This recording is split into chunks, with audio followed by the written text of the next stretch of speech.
Okay, so we're going to use our colligative properties to do one more thing. We need to know how to do a molecular mass from using information from a freezing point, because this is one of the things that we do with, we put something in, we see how much it lowers the freezing point, and then we can use it to calculate the molecular mass. So it says if 99 grams of a non-ionizing, which means there's no dissociation factor, solute dissolved in 669 grams of water, and the freezing point of the resulting solution is negative 0.960 degrees Celsius, what is the molecular mass of the solute? And it gives us the constants. Well, we know that I here isn't a factor because it's non-ionizing, so I is going to be 1. And we actually need to solve for the molality. I'll give you that hint. So molality, in this case, is equal to our change in temperature over the constants. Once we have the molality, we can use that information to work backwards and find our moles. My change in temperature is 0 minus this, so actually my change in temperature is 0.960 degrees Celsius. The negative is gone because that's the freezing point, and we just want what the change is. And the K for freezing point is 1.853 degrees Celsius kilograms per mole.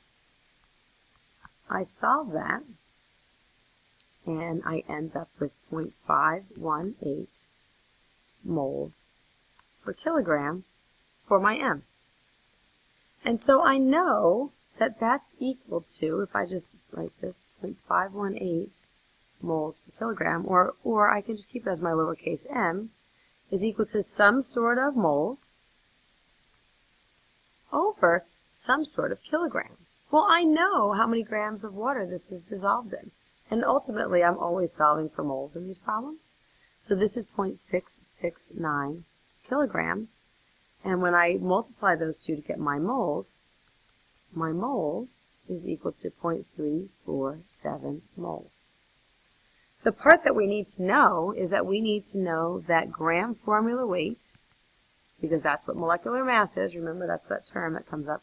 Gram formula weight is equal to grams per mole. Well, I have the moles, but how many grams of this material did I have? Let's look back at the problem. I have 99 grams of it. So I put my 99 grams on top, and then I go ahead and divide, and I get 285.3 grams per mole. Let's go ahead and take a look at another one. It's the same question, except it's using boiling point.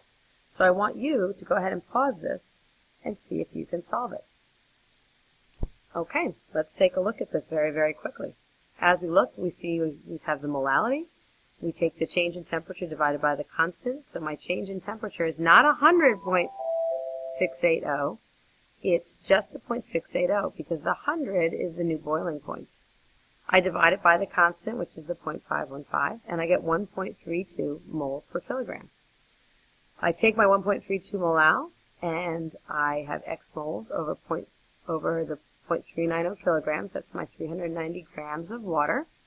And I get X moles is equal to 0.515. I'm going to take my gram formula weight, which I'm going to take the 64.3 grams that we have, divided by the 0.515, and get 124.9 grams per mole.